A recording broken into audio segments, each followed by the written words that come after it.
তাহলে ডে 3-তে কত box office collections করলো শাকিব খানের নতুন প্রজেক্ট দরদ।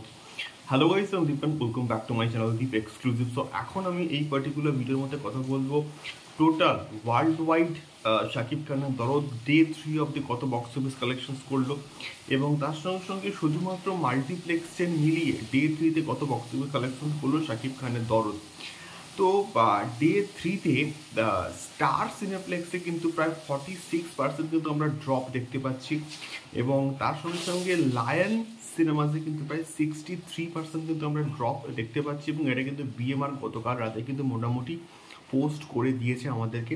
তো সব মিলিয়ে ডে 3-তে শুধুমাত্র মাল্টিপ্লেক্স চেন থেকে এবং ব্লকবাস্টার সিনেমাস বাদ দিয়ে শুধুমাত্র কিন্তু প্রায় 9.39 ল্যাক্স কিন্তু কালেকশনস করতে পেরেছে, এবং এর মধ্যে কিন্তু সিঙ্গেল স্ক্রিন ইনক্লুডেড নেই।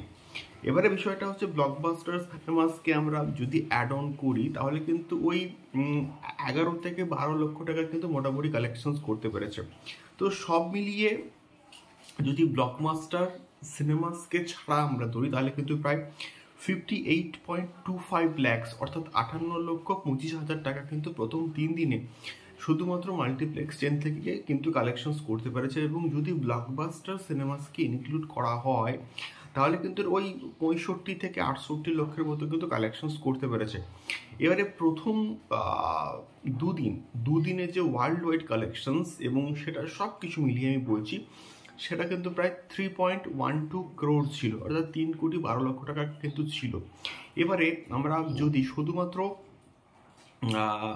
বাংলাদেশের হিসাব থেকে আমরা বিচার করি, সিঙ্গেল স্ক্রিন এবং হচ্ছে মাল্টিপ্লেক্সেন এই দুটো মিলিয়ে কিন্তু দরদ বেশ ভালো রকমের কিন্তু এখন অবধি হোল্ড ধরে রাখতে পেরেছে।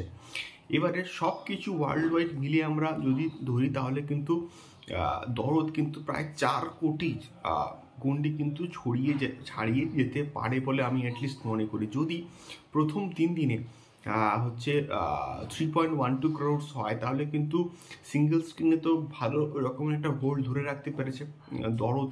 তো সেক্ষেত্রে সিঙ্গেল স্ক্রিন, মাল্টিপ্লেক্স চেন এবং তার সঙ্গে সঙ্গে ওয়ার্ল্ড ওয়াইড যে কটা কান্ট্রিতে মুক্তি পেয়েছে সব কিছু মিলিয়ে যদি হিসাব করি তাহলে কিন্তু প্রায় 4 কোটির কাছাকাছি কিন্তু কালেকশনস করতে পারে শাকিব খানের দরদ, এটা আমরা কিন্তু আশা করতেই পারি। এবারে দেখা যাক official box office collections production house বা মামুন ভাই যদি এটাকে নিয়ে কথা বলেন বা শেয়ার করেন তাহলে আমরা কিন্তু এটাকে নিয়ে আরও ভালো করে ডিটেলসে কিন্তু কথাবার্তা বলতে পারবো যে এক্স্যাক্টলি হ্যাঁ এই বক্স অফিস কালেকশনটা করতে পেরেছে। দেখা যাক এই বিষয়টাকে নিয়ে মামুন সাহেব কি শেয়ার করেন আমাদেরকে, but still it's a good collections একটা নন ঈদ রিলিজ হিসাবে।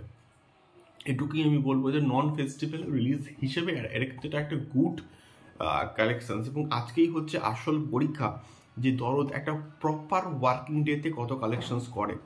দেখা হচ্ছে পরবর্তী ভিডিওতে দরদ সংক্রান্ত আরও কিন্তু ভিডিওস আসবে। টাটা।